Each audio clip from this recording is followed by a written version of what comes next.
This is a problem for a lot of good Muslims too. Actually, it was a problem for myself also.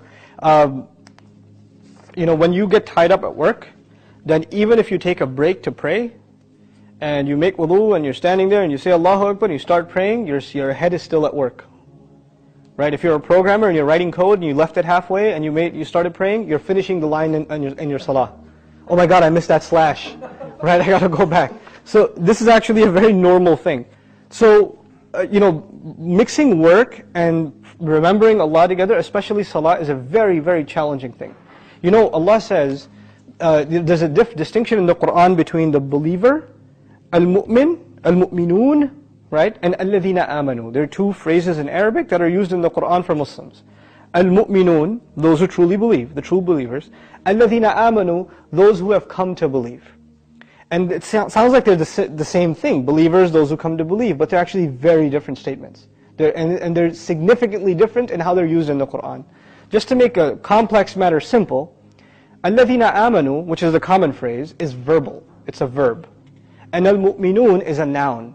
And the difference between a verb and a noun is permanent and a verb is temporary, right? When Allah says alladhina amanu, He's speaking of those who entered into Islam. They said La ilaha illallah Muhammadur Rasulullah and they entered into Islam. When He speaks about al-mu'minun, He's talking about a special breed of the Muslims who have firm conviction and they are actually the most mature, solid people of faith. Not every Muslim is like this. You have to earn that title.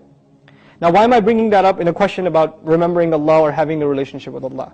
No matter what your business, what your job, what your career, whatever it is, Allah installed an automated mechanism, a divine given mechanism, so no one, whether they live in a desert or they live in a jungle like New York City, or if they live out in the middle of the woods, doesn't matter where, they will remain connected with Allah through what?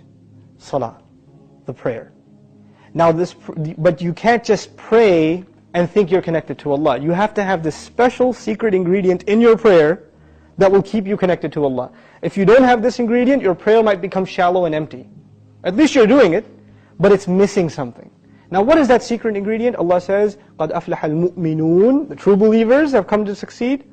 الَّذِينَ هُمْ فِي صَلَاتِهِمْ, and then the secret ingredient, خَاشِعُونَ.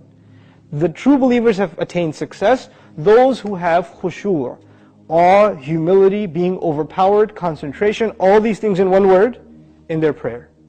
So basically what we're being asked to do is, as soon as I say Allahu Akbar, I have entered another dimension. Right? You've entered another dimension. That world doesn't exist for you. Your kids don't exist for you, your wife doesn't exist for you, your work doesn't exist for you. Nothing exists for you. It's just you and Allah. That's it. That's it. We have to enter that state when we enter into salah. Which is why it's recommended that you find a quiet place to pray. And actually my personal advice is before you start prayer, stand there for a couple of minutes and let everything out of your system. Just flush your brain. With all the thoughts that are running, just get them out. And then just engage yourself in prayer. And when you're going to pray, know what you're reciting. Even if you don't know Arabic, learn some vocabulary of what you're reciting. And listen to talks, lectures, study tafsir of those few ayat that you've memorized. So you have a deep connection with at least those ayat. Because salah really is a conversation between you and Allah. If your prayer is okay, you're connected to Allah. Your prayer is weak, you're disconnected to Allah, even if you're in the masjid. Even if you're in the masjid. If your prayer is distant, and you're not concentrating in your salah, and you're not overwhelmed in the salah, then you're still not connected to Allah. So it's not your work that's the problem. That's what my answer to the question, and Allah knows best. It's not work that's the problem, it's concentration in the prayer that's the problem.